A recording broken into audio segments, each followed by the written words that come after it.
If you can hear my voice, clap once. If you can hear my voice, clap twice. Okay, before we start our lesson, we're gonna go over what our expected behaviors are. Do you remember what our expected behaviors are? Our eyes are looking. Our ears are listening. Our mouth is quiet and our body is still, okay? Okay, can you raise your hand if you know that stories have a beginning, a middle, and an end? You know that already? Okay, we're gonna talk about the beginning, the middle, and the end of stories today, okay? So first, this is our beginning, middle, end train. Have you seen this train before? Yes. Yeah? Okay. So now we're going to, oh goodness. Oh my gosh. I think it's going to. Okay. We're gonna talk about buying lunch at school. Have you girls bought lunch at school before? Okay. So we're gonna talk about the beginning, the middle, and the end of buying lunch. So what would be the beginning? What's the first thing that you do out of these pictures? Wait in line. Wait in line, very good. That's this picture? Yes. I want it We're gonna put it right there. Okay, what's the next thing you do? What's in the middle? We get our lunch. We get our lunch. We get our lunch, right? That's this one? Uh-huh. Perfect. We get our lunch. And then what's the last thing that we do? We put our number in. Yeah, we type in our number. Good job.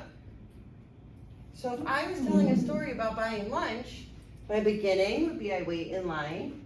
My middle is we get our lunch. And the end is we type our lunch number, right? Okay. So now we're going to read a story together and we're going to see if we can find the beginning, the middle, and the end of the story, okay?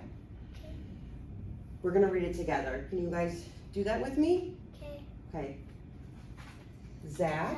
Zach. Wait, no, time out. We forgot to say the title.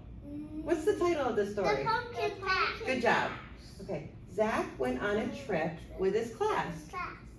He got on a yellow bus. It took them to the pumpkin patch. When he got off the bus He got to pick, good job, one, but, time out. A pumpkin. Let's start our sentence over. That got wonky, didn't it? Yes. When he got off the bus, he got to pick out a pumpkin. He looked and looked. He picked one, but it was too big. He had to pick a little one. Good job, girls. He got back on the bus and went back to his class. He wished he had a big pumpkin.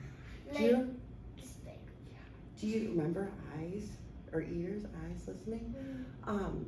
Do you remember when you went on your field trip and you went to pick out a pumpkin? That kind of sounds like what Zach did. Well, we actually went to Powell's. Yeah. Okay, so we're going to try to figure out the beginning and the middle and the end of that. Okay? Raise your hand, okay? Who can tell me what the beginning is? So let's look at our pictures really quickly. We have him thinking about a pumpkin, we have him getting on a bus, and we have kids picking out pumpkins. What's in the beginning? They get on the bus. They get on the bus. Great job. Why? All right, what's the middle of our story? You want to tell us the middle? I don't know. That's okay. Do you think you know it? Yes. Okay, which When one's? they got to the pumpkin patch. They got to the pumpkin patch, right? And then what happened at the end of our story? But I don't know why. He was thinking about a big pumpkin. He was thinking about a big pumpkin. You're right, because he had to pick out a little one. That's very good. Do you want to say what you were going to say?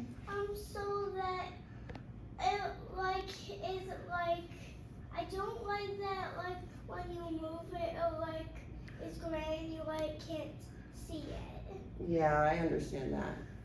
Okay, so now, can you raise your hand if you now know that stories have a beginning, a middle, and an end, right? We all know that, but you girls already knew that. I didn't even know. Do you think that if you read that story by yourself, you'd be able to find the beginning, the middle, and the end? Yes. You girls did so good following our rules. Our eyes were looking, right? Our ears were listening, our mouth was quiet, and our body was still. I'm gonna give you a sticker. Yay! And a special candy. And a special candy. Yay! You got it.